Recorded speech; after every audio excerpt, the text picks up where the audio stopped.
We're here for a special Wush Boon James Franco special. It's dangerous to call it that because it could essentially be a James Franco hello and goodbye in 2 seconds. It's going to be James Franco. Go, hey, wait. Hey, he's going to go, wait. Happy birthday, John Booty. I got to go. I'm getting blown at a nightclub right now. Okay? Bye. Happy birthday, nobody. Hear him getting his cock sucked, like literally, in the background. Yeah. He's I'm in a bathroom stall. He does a line off the fucking toilet. He's like, I'm getting blown in a bathroom stall in a nightclub. I'm sorry, dude. I'd love to talk to you more, but I'm having fun because I have a life, and you're at home on Saturday night because you're a fucking bum. Bye, though, and happy birthday.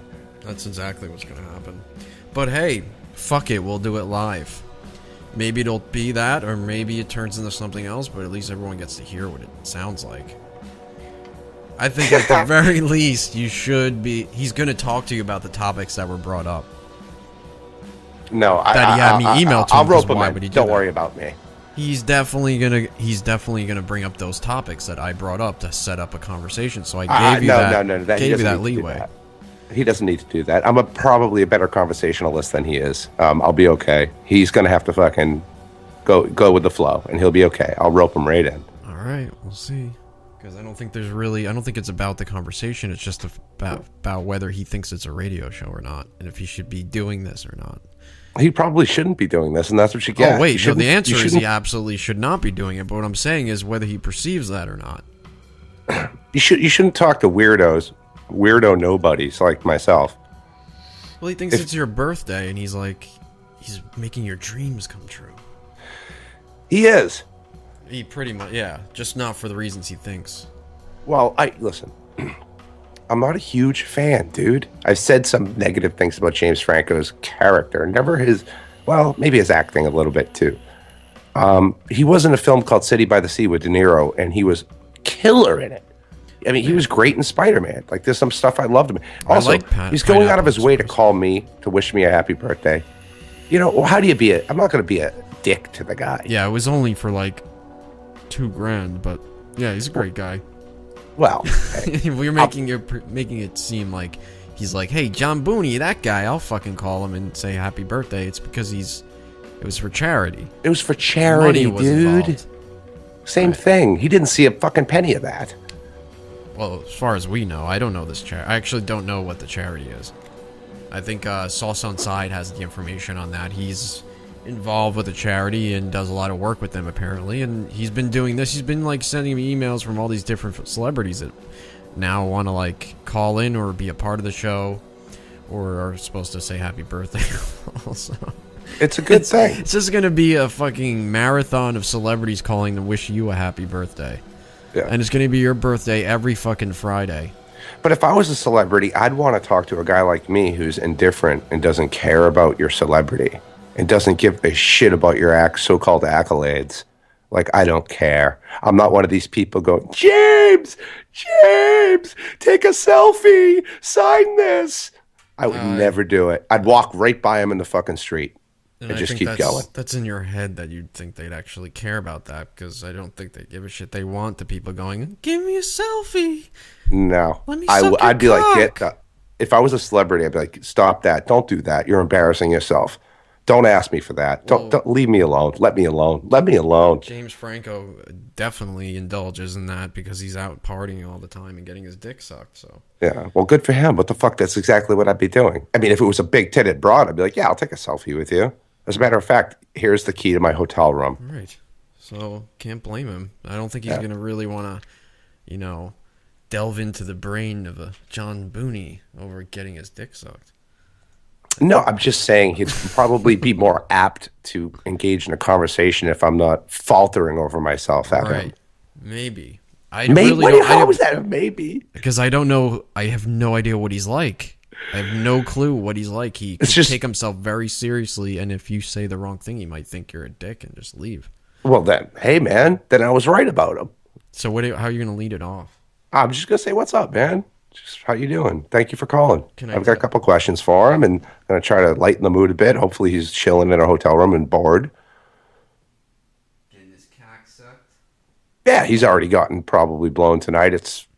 Actually, it's early there. He's just ready to get going out in L.A. He's just getting his shit together. He's probably just getting ready to go out. So can we test? So if it's like Hi, this is James Franco. Hi, is this John Booney? Hey, what's going on, man? Oh my God, the James Franco. What's up, dude? Hey, John. I just wanted to wish you a happy birthday. I'm taking time out of my busy schedule to say happy birthday to you. I heard you're a huge fan. I'm a huge fan. I was a big fan of your work in City by the Sea. I actually heard that in the film, you looked like shit. We were a very convincing druggie. Oh, I was wondering, since you're a method guy, where you spend a little time on the street, maybe party a little bit before the film, or what? Just to get in the character. I gotta go. It was nice meeting you. James, Happy birthday, man. Have a good day, and James, don't do me like that. I hope you have a good I night. fucking hate you anyway. You suck. Yeah, that's pretty much, yeah.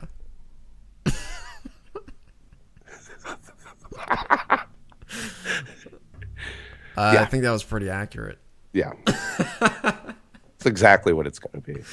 I'm hoping it's more like, a drawn out thing, but we'll see. I'm going to be nice to the guy, Hopefully we can get him to cut a promo at the end and just be like, hey, can we we need if he this for figures out, what's going on. And it's like, yeah, actually, dude, if he goes like, the best thing that could happen is that he goes, is this a fucking podcast? And I'm like, yes. And he'd be like, you fuckers. And then he's okay with it. And then we're like, dude, we appreciate you calling. Come on, man. Even though it's a podcast, we might have did you wrong. But could you cut us a promo? Yes, you listen to Wush and Boon, the two biggest piece of shit liars on the planet. Bang. And then that's it. That's all we need. Our little sound clip. I think it's a little more serious than we think because Franco is I'd say he's probably A-list. He's close to it. If not A-list, he's like a B-list. He's A. Yeah, I'm saying it's definitely because he's been in huge fucking movies. Huge. He's everywhere, so he's definitely. Yeah. He was world news with the interview, the North Korean thing. The funniest thing is if Sauce on Side just made this whole fucking thing up, and it's not really him, and it's some guy playing like James Franco. It's like a James Franco imitator. It's too weird to not be true. Yeah, true. But it would be also funny if it wasn't, and then some guy tries to call in and pretend he's James Franco. Yeah, some 75-year-old dude with a speech impediment.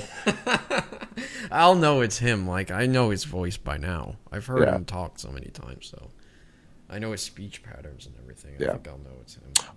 I am awesome, great, spectacular, special, different, exuberant, exorbitant. I'm one of a kind. I've got a chip on my shoulder. I'm not like your average guy. A little bit smarter, a little bit better.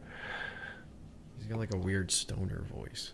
I was trying to do James Franco, but he takes his voice seriously, like very seriously. Yeah, very artistic guy. To the point where an interview with him and Mark Maron was completely destroyed because Mark Maron said he took himself too seriously. Which, after Mark Maron said that, he goes on to completely take himself too seriously after the comment, proving Mark Maron right, which made the whole thing more fucking awkward.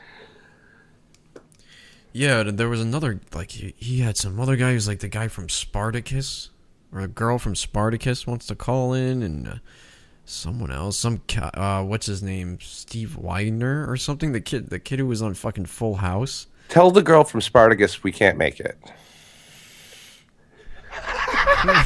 No, that actually would be pretty cool because I like the first season of Spartacus. And the other. Oh, is that why she's called the girl from Spartacus? Because you're a huge fan of the girl from Spartacus? I'm a huge fan of the show. I don't know who the fuck she was in the show though. But then the other person was Steve Wagner or something like that. The kid who was on Full House and played like DJ's boyfriend. Yeah. And he's in like. I remember DJ's boyfriend. DJ was a chubby kid. DJ Tanner. Yeah, Jay Tanner. Yeah. Robin brings up a good point. Sauce on Side isn't even here. Oh yeah, he's like, fuck this. Yeah, maybe Sauce on Side is James Franco. Yeah. I hope so.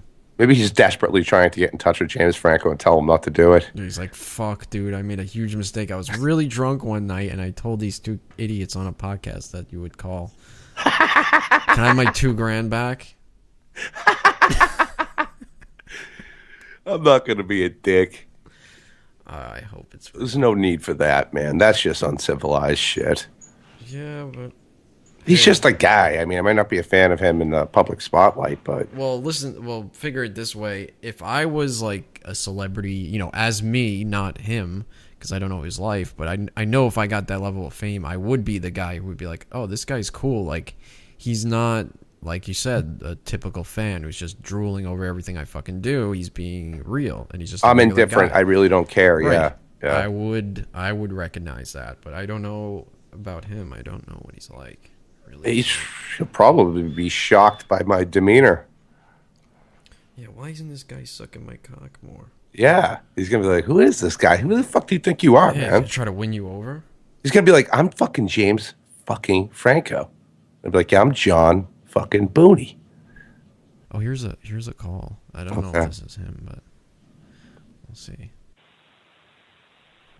Hello? Hello? Hey there. This is James Franco. I'm looking for John Booney. Oh, wow. No way. The James Franco. Yeah, your friends Mike and Jason have me call to wish you a late happy birthday. Oh, no shit. That's awesome, man. Wow, it really is James Franco. How's it going, man? What are you up to tonight? I just got done teaching at first USC and then UCLA. I teach filmmaking over there. Oh, no shit. So you're in California right now? Yeah. I been directing a movie. There's a movie called The Disaster Artist that I just directed that I acted in with my brother Dave, and Seth Rogen produced it. It's about that movie, The Room. Do you know The Room? Like the really bad movie? No, I have never heard of that one. Is this your directorial debut? What? The Room. Oh, no, I've never seen The Room. Oh, it's sort of like his cult thing. It's sort of like the new Rocky Horror Picture Show. It's a really bad movie, but it built up an ironic fan base, and they play it at midnight once a month in most major cities, and there's a whole kind of participatory element to it, and so people talk back to the screen, and yeah, and they throw plastic spoons and all this stuff. So it's got like a cult following. Was it shot in the 70s during like the exploitation film days? No, it came out in 2003. Oh, and no shit. Guy, if you look it up, you'll see the guy that made it, Tommy Wiseau. He's a very unusual guy. He looks like a vampire. He's got long black hair, and he sounds like he's from Eastern Europe, but he claims he's from New Orleans, and he's obviously not. And he was probably in his late 40s, early 50s when he made The Room, but he told everybody he was in his 20s. And he's just a very very mysterious guy. And he paid for everything. He paid about $6 million to make the movie, and he distributed it on his own and promoted it. So he paid $6 million, and it's also a mystery where he got that money, but somehow he got it. No shit. What's the like, the conspiracy? Like, where do people think he got that money? Well, he's from San Francisco. He lived in San Francisco before coming to LA, and he had a denim retail business, but you're not going to make $6 million selling jeans, right? And so somehow it seems like he got. I mean, there's a lot of theories. He's in the Russian mafia. He's like whatever, but like he's a hitman. But it seems like the reality of it is that he had a lot of real estate in San Francisco, like prime real estate, and that he sold a building or two before he made the movie.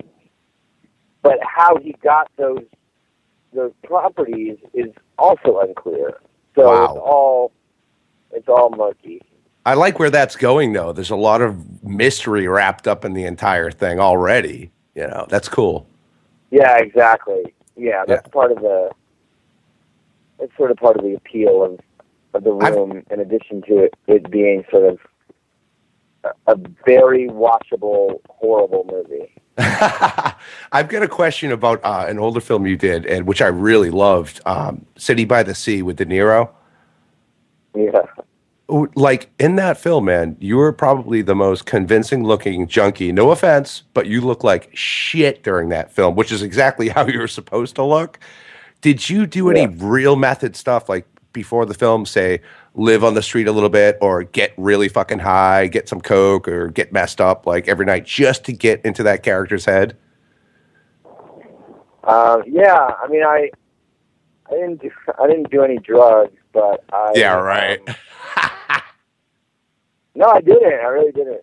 But I mean, a lot of people think I'm like a big stoner, but I'm actually not. I did sleep on the street. I slept on the streets in Santa Monica with a friend.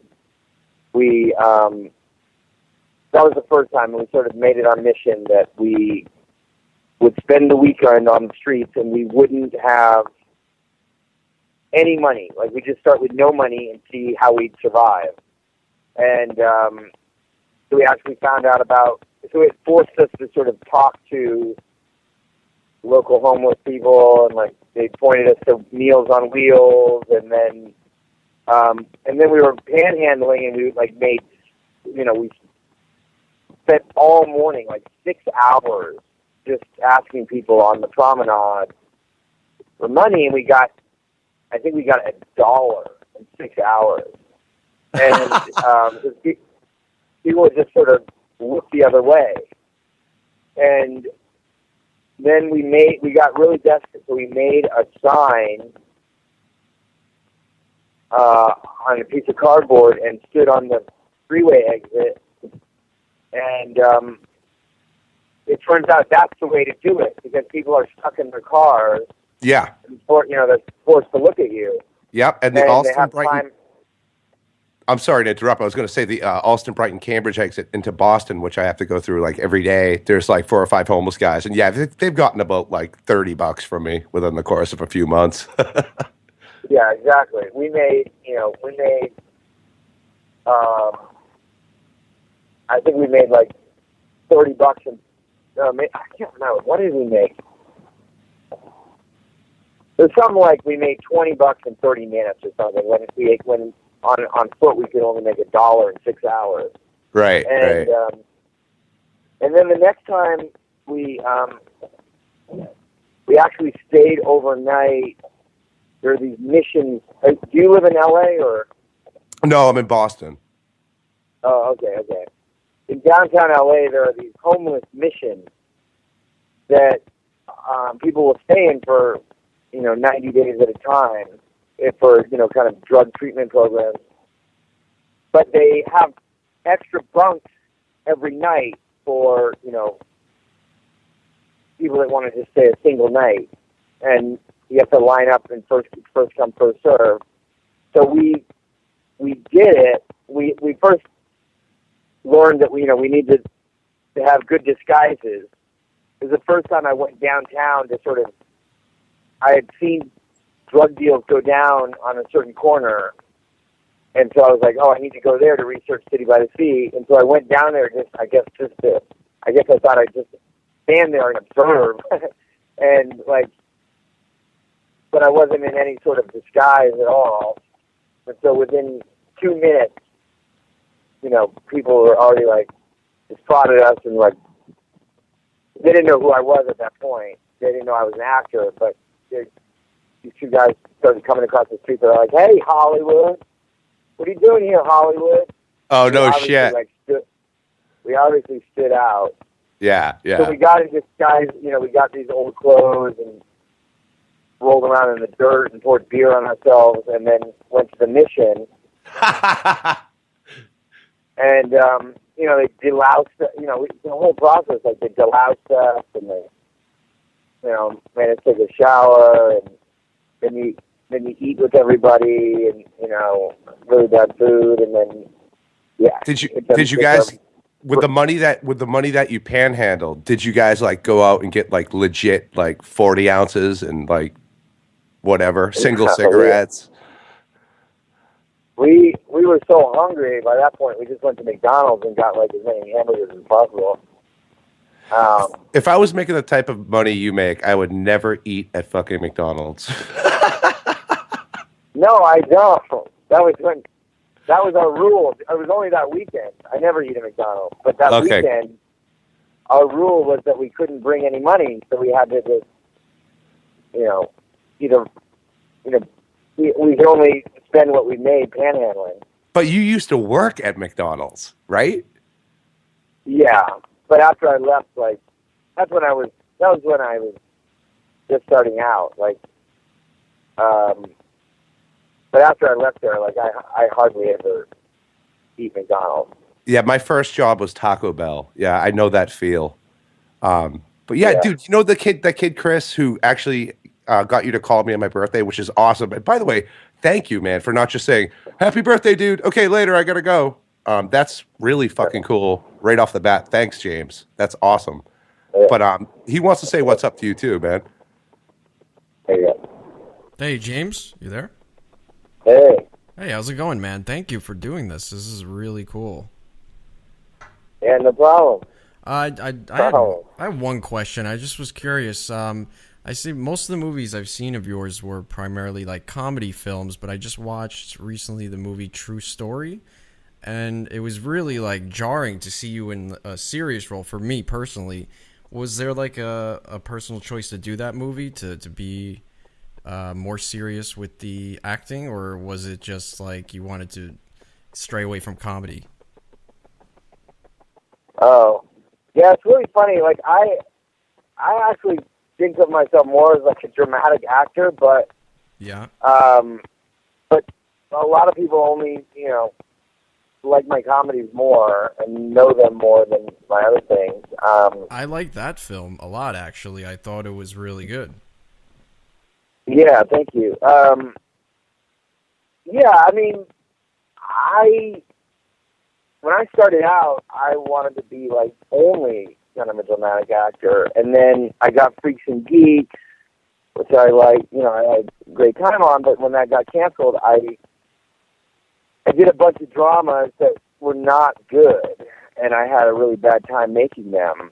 And then after, about 5 years after Freaks and Geeks, I was talking to Judd Apatow again, and he's like, "You should come back to the comedy world.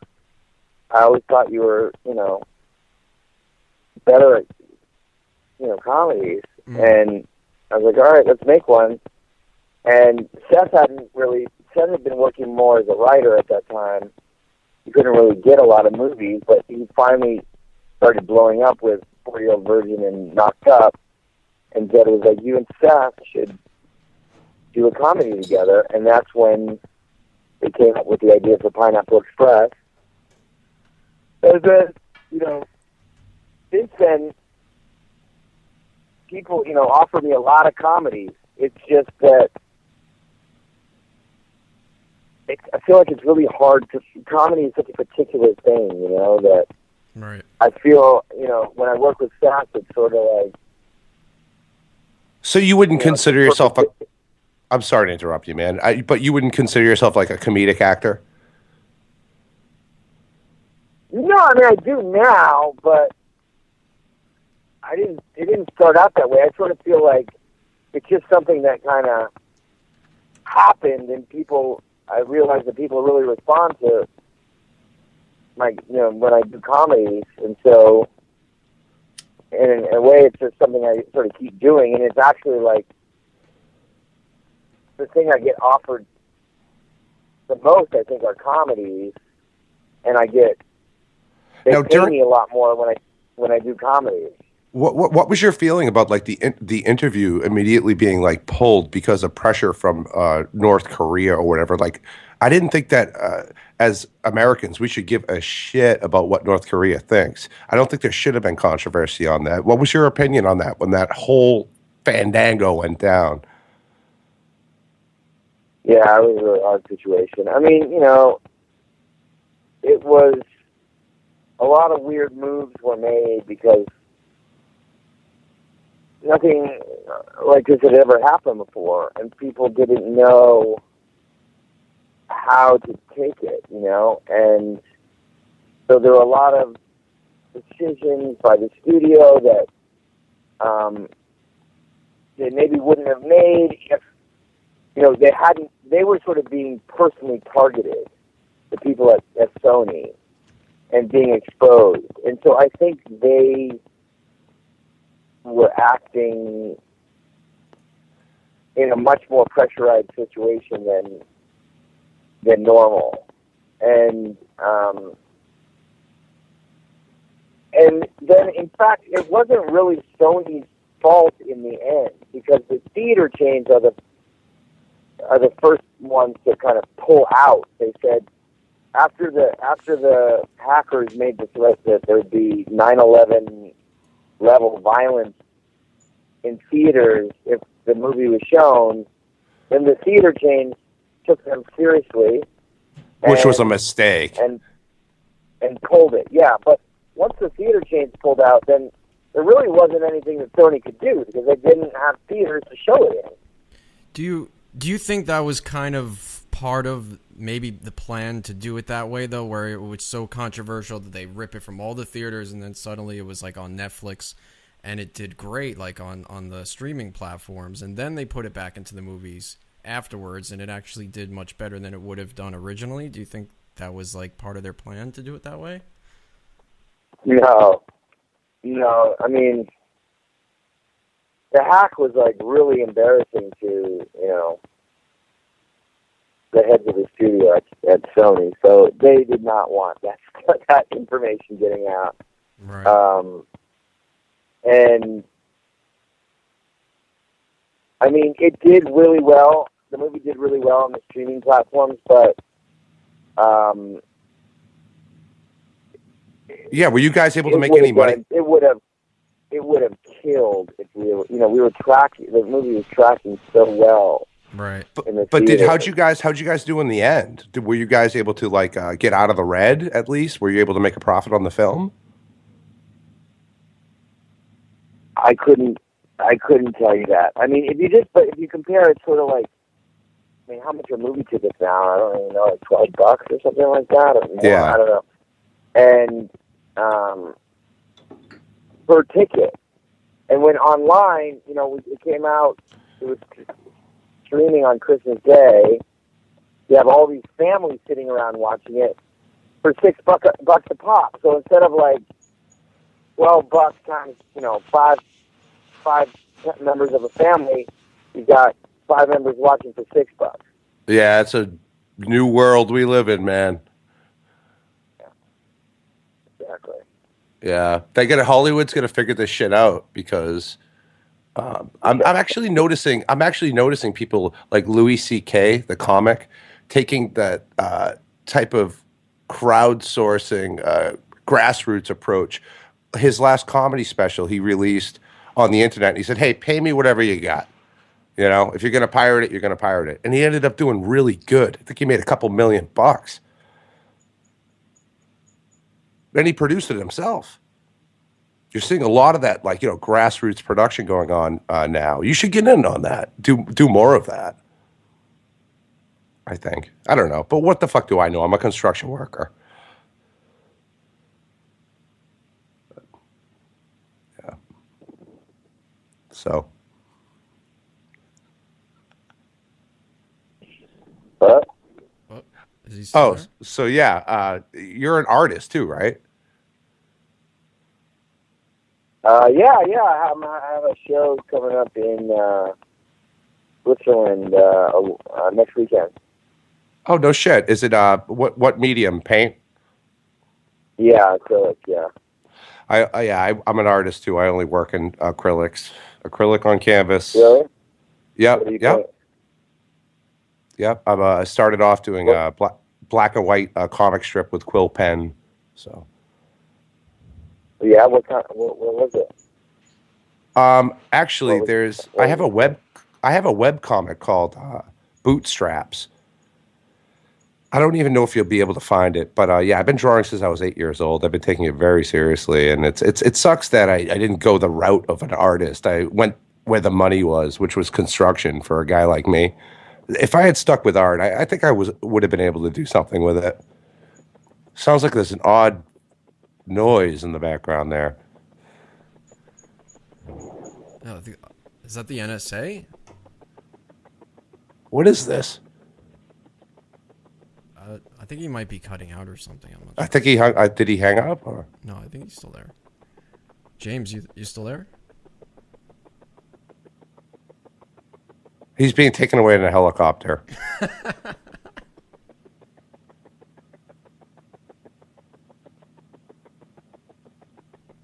It's just helicopter noise. Okay. Well, thank you for calling me, man. Wishing me a happy birthday, James Franco. Huge fan now. Maybe it was a rescue copter. They came Ma- in and took him away. I didn't think that was bad. Well, I don't know. Or maybe we said something wrong. I don't know. We didn't say anything wrong. James, you there? Oh, James. James, you there? You're breathing. I You got to should admit, that no, was you cool. should, you should check out True Story. It's actually good. I only had seen him in like comedy films, and then I saw that and I was like, oh, is this a comedy? So it was on Netflix. It was like on the featured movies. So I clicked on it and started watching it. It was him and Jonah Hill, both playing like dead serious roles. Like he was like not a serial killer, but he murders his family. James Franco's character. And Jonah Hill plays like a defamed journalist who loses his job. And so Jonah Hill goes to meet him because he was using his name when he was caught. And so they have these sessions in jail where like Jonah Hill makes an agreement with him that he'll teach him how to write in exchange for, his story. And so he uses those skills to kind of concoct a story for the courtroom, and it was pretty interesting. Like it was like they were fucking with each other the whole movie, and it was pretty cool. I'll check it out. I mean, it sounds good. It's got it did well on Rotten Tomatoes, right? I don't know, I haven't checked it, but yeah, I definitely recommend it. I'm sorry, smoking weed. I almost wish that we kind of from the very beginning just said, hey, can my friend be on the line with me? From the very beginning, and then it could have been me and you just, full interview style. No, you're wrong. We did it right. We did that whole thing correctly. I think it would have went longer if we did that, because then it was kind of strange, like me just cutting in at the end, and then all of a sudden we're both speaking, and it didn't sound like you gave me the phone at all. It just sounded like we were both speaking. He handed the phone to his fucking assistant and goes, "You fucking idiot! It's a podcast." Yeah. That's what happened. Of course. Yeah. That's pretty funny, though. Yeah. Now I wonder if there's like some legal obligation not to air this, but I don't see. We can't air this. I think we could, because how would he even find it? Well, he called us. Yeah. It was not a blocked number, though. It was a full number. Yep. Yep. So what did he just use some burner phone? I'm not going to call it. Obama copter. He knows 99.9, if not 100% of people getting that happy birthday phone call are finding some way to record it. Yeah, but I think he was taken aback a bit because all of his birthday calls were probably like, "Oh my OMG, James Franco," and then we're like asking him legit, like, "Fuck." That was very professional, actually. It was like this. I said in chat, "This is the most professional happy birthday call ever made."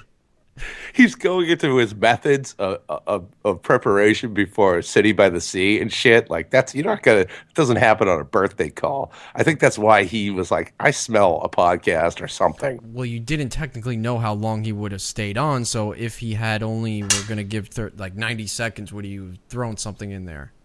Oh yeah. Yeah. If he was booting me, Yeah, I would have. Remember our test call that we did when you were James Franco? That's what it was supposed to be. That's that's what it was. Yeah. That was my original plan. But if he had stayed around and talked to me, and I was able to talk to him like a human being, yeah, I would just keep talking to him, man. No, obviously nobody really expected you to fucking fire off at the guy, but I think it was a professional sounding interview, and that's what was the issue with it. It was too professional, and he caught on and just fucking like, he's like, I'm gonna pretend I hung up, and then maybe they'll give it away so I know for sure. I think he was expecting when we went, oh, where's James? That we would go, all right, back to the show or something weird. But how sad is it that people who interview people think they're talented? Because that was all off the top of my fucking head. Yeah, that's the thing. I don't think you have to. Most people will have pre-planned questions, and it comes off too pre-planned if you just have a discussion with somebody. Well, I did say better. that Crystal reminded me he was in a film that I loved called City by the Sea. So that was all I needed. And I actually did watch the movie True Story. I did it like a week or two ago. So you were good. You were good, dude. Yeah, it didn't throw him off. Like you weren't the reason he split. He split because he's just like, this is clearly a fucking interview. It's not a phone call. I think it should be something we could do again. Let's see how this turns out first after posting it. Let's see how much we get sued for, and we'll. And if the site's not gone by next week, we can try that again. Okay, so there you have it. We had James Franco on. We actually came through with the promise. Nobody believed that was happening. They all thought it not was even bullshit. me. Oh my god, I still don't believe it happened. It's surreal. Yeah. So you never know what's gonna happen on Pod Trash. Yeah, that's why we're so fucking cool. Yep. Look at Wush's Pod Trash hat. Self-congratulating. Oh, absolutely. Slap me on the back. Absolutely. I'm the fucking man. Yeah. All right, good night.